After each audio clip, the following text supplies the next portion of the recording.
dentro de uma dor na coluna, a gente não pode esquecer da região do quadril, a gente não pode esquecer dos movimentos, né, dos membros superiores, né, dos braços e também dos membros inferiores da perna. E por quê, né?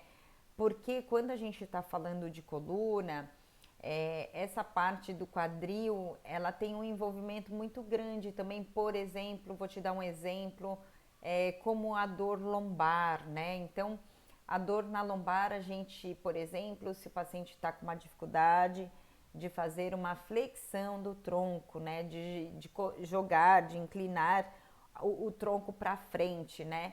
Então, quando ele faz esse movimento, ele está com dor. E aí você precisa lembrar quem são os músculos que fazem esse movimento, né? E a gente tem músculo que faz esse movimento, que ele se inicia na nossa coluna lombar e ele se insere aqui nessa região, na parte do quadril, né?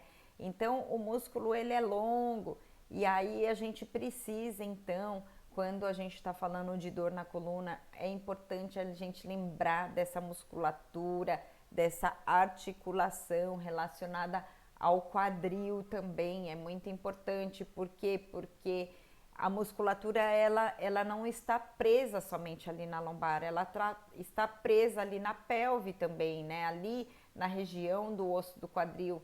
Então a gente não pode esquecer dessa parte. E também quando eu falo de membros superiores, a gente também tem musculatura que quando a gente faz, por exemplo, o movimento com o braço, a gente está também utilizando, tem uma ligação com a musculatura que está lá nas costas, então muito importante também.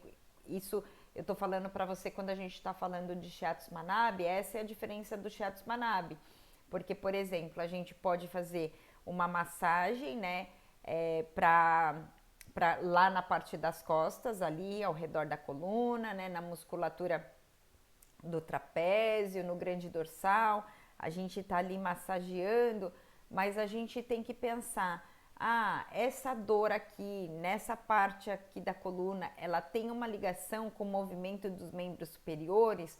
Por quê? Porque se a resposta for sim, se for uma dor que esteja relacionada com membros superiores, a gente tem que massagear também músculos relacionados aos membros superiores, músculos relacionados à pelve, se tiver envolvido a pelve, e a gente também, através do movimento das pernas, também a gente consegue ajudar.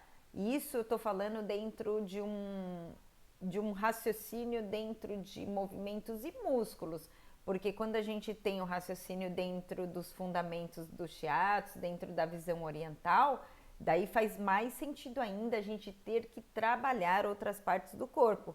Mas a dificuldade que eu vejo dos profissionais é que às vezes massageiam, né, por exemplo, a perna, mas não massageiam a perna de uma maneira onde está focando, não utiliza os pontos de acordo com a queixa principal do paciente, é meio aleatório, né? Vai apertando os pontos e dentro de sentir se o ponto está cheio, se o ponto está vazio para tonificar ou sedar, né?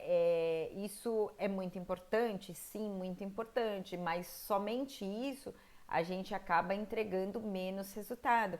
Então a gente precisa também lembrar dentro daquela dor quais os movimentos que a gente faz com o corpo que está ligado com aquela musculatura também. Então isso é muito importante também, né? E também quando a gente, dentro do Shiatsu Manabe, quando a gente está fazendo a massagem, eu acabo utilizando também o movimento, por exemplo, do membro superior junto com o shiatsu para fazer o tratamento. Por quê? Porque a gente acaba tendo mais resultado, a gente potencializa esse resultado, tá bom?